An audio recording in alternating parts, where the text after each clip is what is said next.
on the 2008 Yamaha GP1300R. We're having an issue where it wouldn't start. So it would click, you hear a click, but it wouldn't actually turn over the motor. So we took it apart last week, and now we're gonna put in new starter solenoid, which looks like this. So it sends power from one side to the other whenever you press the button to start it, and it wasn't doing that. So only one side had 12 volts, the other side had no power. So it wasn't sending it to the starter, hence our no start intermittent issue. So the first thing we're gonna do is put this in. It just kind of fits into the back of the fuse box. We'll show how this goes back together, but taking it apart was relatively straightforward. The whole fuse panel just bolts to like this brace from down here. This thing just clips in and these two wires attached, and there's two leads with these posts that go on. So let's, we saved all the screws here. Take the battery out first so we can get into all this.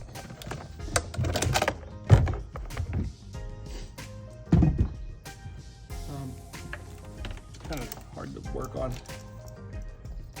So this whole thing just has these little rubber tabs that clip into the inside of the fuse box. Let's see. So it just kind of like presses on, I think. Make sure the battery's disconnected when you work on anything electrical too. Okay, so there's, I guess it's on. We'll just hook up these wires first, and then hook up the two leads right here. These are a 10mm bolt. This brown wire has a harness that it plugs into right here. So we'll just make sure that plug is nice and tight. You hear it clip in. This black one's a ground that goes on this post. Where, again, we're just using it, putting it right back where it was when we took it apart.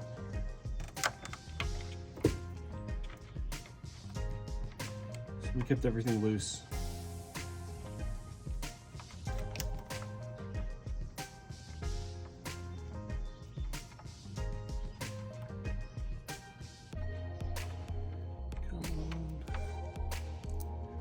So there's like 3 wires that all go together on this one.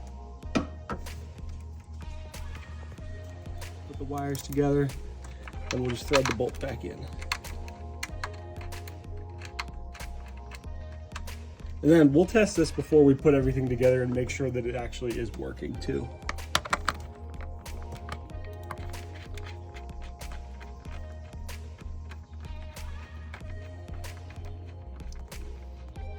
Again, we're using a 10mm socket just on a nut driver, make it easy to put on. And then we'll probably, we'll use an actual socket wrench to make sure that everything's super tight before we button everything back up.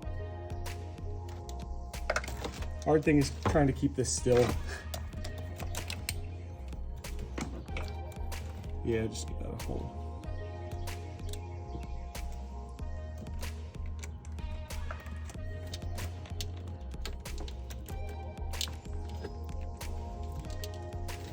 Does it not wanna?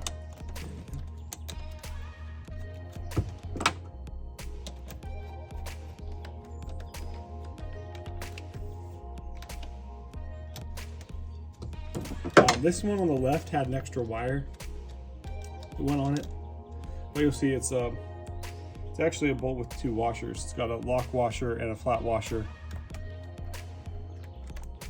So we'll put all of those underneath it, tighten everything down.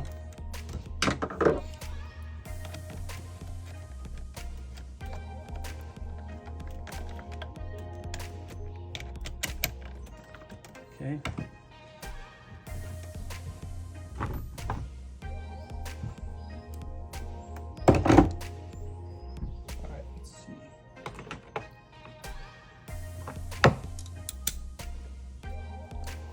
I'm just gonna use a socket and just make sure that's like nice and tight. These are something we do not want to ever come loose because you have to take the whole thing apart to get to them. And they were like snugged up pretty tight when we started. I'm just gonna put these little rubber boots over top of it now. I think they just insulate it.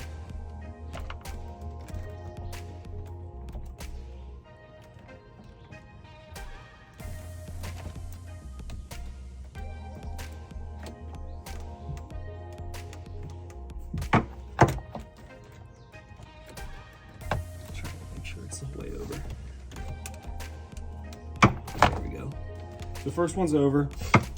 Second one, we'll just try to do the same thing.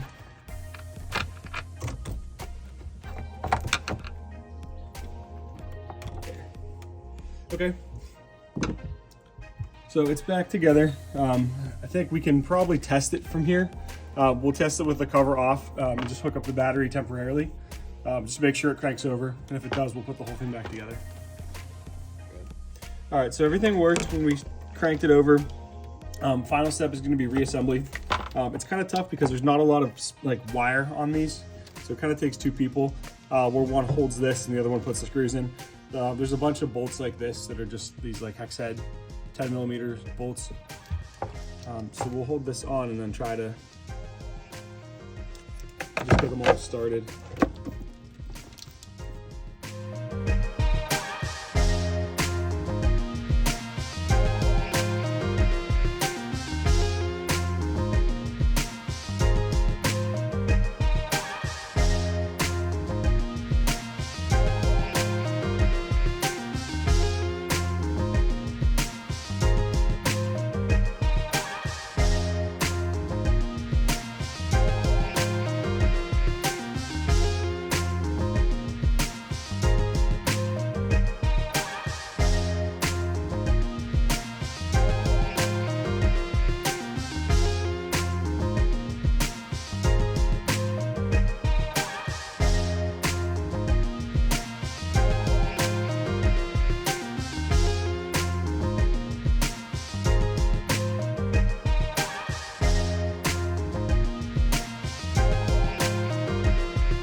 Okay, cover's back on. Again, it was a ton of bolts just to get, I did like alternating like every other side to tighten them down just so everything sits flat. These two studs are gonna go through two holes, and then there's just a washer and a nut to hold them on the back. It's kind of tricky to get this in. It should just kind of fall into place though and like line up.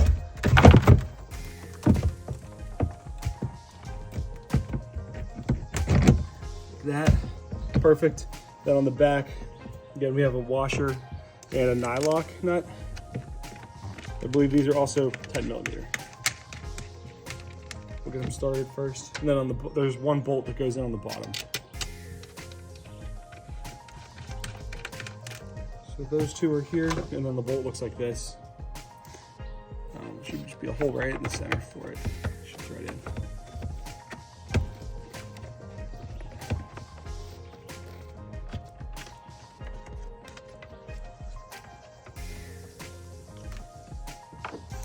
Just using a socket.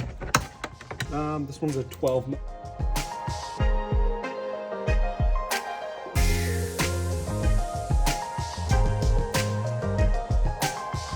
Okay, so we got everything back together. You can see the fuse box is back attached. Battery is back in place. A fire extinguisher toolkit and everything's clipped in. Final step, we're gonna put the seat back on. We'll do a little startup for you, just to make sure everything works. And then we'll get this thing back in the water.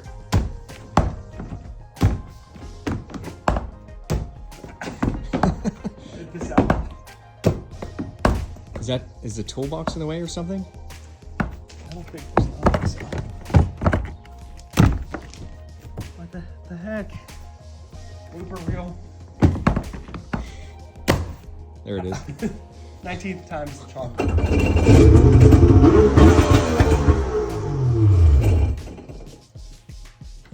Okay, so everything works. Again, first time you press the button, that should be happen. Again, ours was just doing a clicking, like you do a single click when you press the start button. I think this fixed it. And you can see, be sure to follow us for more content. We'll keep posting stuff. Okay, all finished up. Everything's working good. Decided to give it a nice wash and wax too while we were at it. So she is ready for the water.